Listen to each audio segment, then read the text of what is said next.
Question number 14.15।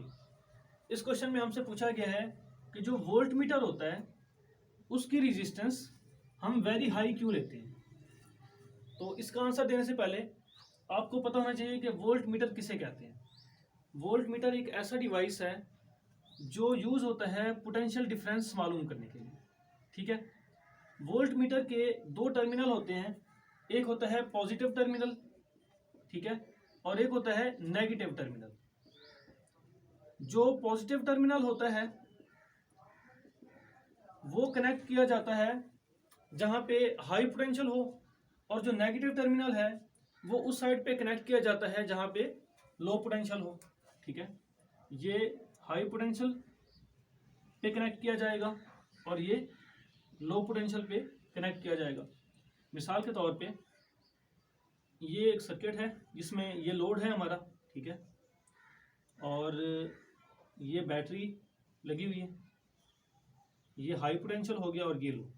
यहाँ पे potential high है, यहाँ पे पोटेंशियल लो है। ठीक है, तो जो हमारा वोल्ट मीटर है उसका एक टर्मिनल हाई पोटेंशियल पे कनेक्ट कर देंगे और एक टर्मिनल लो पोटेंशियल पे कनेक्ट कर देंगे।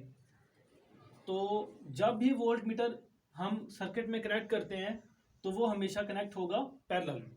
ठीक है, अब हम क्वेश्चन का आंसर देते हैं। क्वेश्चन ये है कि हम अपने वोल्ट मीटर की जो रेजिस्टेंस है वो रखते हैं वेरी हाई, वेरी लो क्यों नहीं रखते।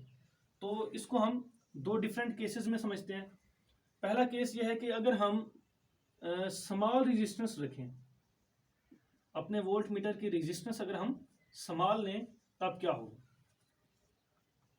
ये सर्किट हो गया हमारा और ये हो गया हमारा वोल्ट मीटर। अब वोल्ट मीटर की रेजिस्टेंस है स्मॉल। करंट की एक प्रॉपर्टी होती है कि करंट अगर कहीं से गुजर रहा हो और उसके सामने दो पाथ हो तो हमेशा वो उस पाथ में से गुजरेगा जिस पाथ की रेजिस्टेंस कम होगी। ठीक है, अगर हम अपने वोल्ट मीटर की रेजिस्टेंस लेते हैं स्मॉल तो सारा करंट जो है वो इधर से गुजर जाएगा, हमारे लोड में से नहीं गुजरेगा। ठीक है, तो असूल ये होता है वोल्ट मीटर का या पोटेंशियल डिफरेंस मेजर करने का कि जिसके क्रॉस पोटेंशियल डिफरेंस मेजर कर रहे हैं आप, उसमें से पोटेंशियल ड्रॉप होना चाहिए। और पोटेंशियल कब ड्रॉप होगा, जब उसमें से करंट गुजरेगा। लेकिन इस केस में क्योंकि वोल्ट मीटर की रेजिस्टेंस थी लो, सारा करंट जो है वो यहाँ से गुजर गया। यहाँ से करंट अगर नहीं गुजरेगा, अगर यहाँ करंट नहीं गुजरेगा तो यहाँ पे जो पोटेंशियल है वो ड्रॉप नहीं होगा। अगर पोटेंशियल ड्रॉप नहीं होगा तो जो वोल्टेज है वो मेजर नहीं हो पाएगा। ठीक है, इसलिए हम स्मॉल रेजिस्टेंस नहीं लेते। अब अगर हम लार्ज रेजिस्टेंस लेंगे अपने वोल्ट मीटर की तब क्या होगा। अगर हम लेते हैं लार्ज रेजिस्टेंस, लेट करें जो वोल्ट मीटर है इसकी रेजिस्टेंस इधर लार्ज है, करंट यहां से आ रहा है, उसके पास दो पाथ हैं जाने के, एक ये वाला पाथ है और एक ये वाला पाथ है। अब इस केस में हमने वोल्ट मीटर की रेजिस्टेंस ली है लार्ज।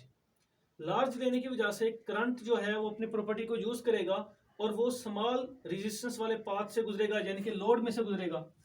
अगर लोड में से करंट गुजरेगा तो यहाँ पे वोल्टेज जो है वो ड्रॉप होगा, वोल्टेज यहाँ पे ड्रॉप होगा। अगर यहाँ पे वोल्टेज ड्रॉप होगा तो वोल्टेज मेजर भी होगा। ठीक है, तो हाई रेजिस्टेंस लेने की वजह से हम एक्यूरेट वोल्टेज को मेजर कर सकते हैं। लेकिन अगर हम लो रेजिस्टेंस लेते हैं तो उस केस में हमारे लोड में से करंट नहीं गुजरता। अगर करंट नहीं गुजरता तो हमारे लोड के क्रॉस पोटेंशियल ड्रॉप नहीं होता। पोटेंशियल ड्रॉप नहीं होगा तो इधर वोल्टेज मेजर नहीं हो पाएगा।